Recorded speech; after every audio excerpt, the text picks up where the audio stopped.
Eh bien, bonjour à tous, je vais vous faire un petit avis rapide sur le coffret trilogie de Robocop que j'ai revu il y a quelques jours. Donc en fait, c'est donc la trilogie Robocop, donc le premier de 1987, le deuxième de 1990 et le troisième de 1994, si je ne m'abuse. Alors le petit déballage ultra rapide, hein, le coffret se présente comme ceci. Dedans, malheureusement, c'est pas la folie, c'est juste les trois boîtes des films comme ça. Bon, ben, rien de magnifique, rien de spécial, donc on va pas trop parler de ça, il n'y a pas trop grand chose à dire. Alors, pour les films, alors j'ai été agréablement resurpris parce que je savais que j'aimais bien le 1, le 2 et un petit peu moins bien le 3, mais il y avait très longtemps que je les avais pas revus. Et en fait, le 1 et le 2 sont vraiment pas mal. Donc le 1, j'ai mis un bon 8. Le 2, 7 et le 3, j'ai mis 3. C'est sans faire de jeu de mots, parce que le 3, voilà, il n'y a plus bas. Mais par contre, je vais plutôt parler du positif, donc le 1 et le 2.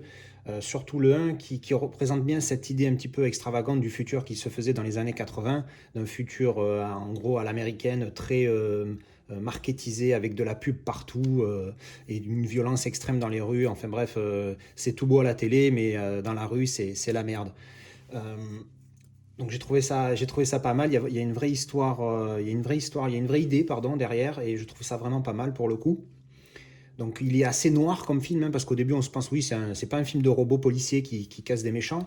Il y a quand même une histoire derrière qui est assez noire, hein, parce que c'est quand même c'est chaud dans le monde dans lequel il vit, c'est chaud. Dans le 2 c'est encore pire. Donc j'ai trouvé ça pas mal à revoir. Si vous avez longtemps que vous n'avez pas revu les Robocop, je vous recommande le 1, le 2.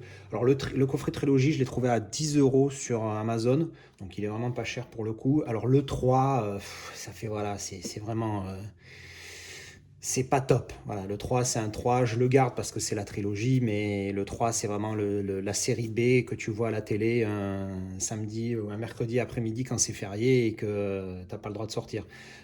Mais le 1, le 2 valent le coup.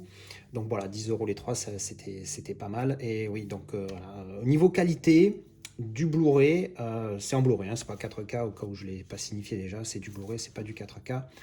La qualité, c'est moyen, mais bon, ça reste un film des années 80 qui n'a pas été masterisé avec des gros masters récents. C'est pas une édition 4K, c'est pas une édition remasterisée, quoi que ce soit. C'est une bonne qualité Blu-ray d'un film de 1987. C'est pas une portation non plus du DVD, parce que de mémoire, le DVD était quand même moins bien, hein. Là, c'est un petit peu plus net. Il y a un peu de grain, mais c'est voilà, c'est pas la folie, mais c'est pas dégueulasse, donc RS là-dessus. Donc voilà, donc c'était mon avis sur Robocop, la trilogie. À revoir s'il y a longtemps que vous ne l'avez pas revu. Voilà, merci d'avoir regardé.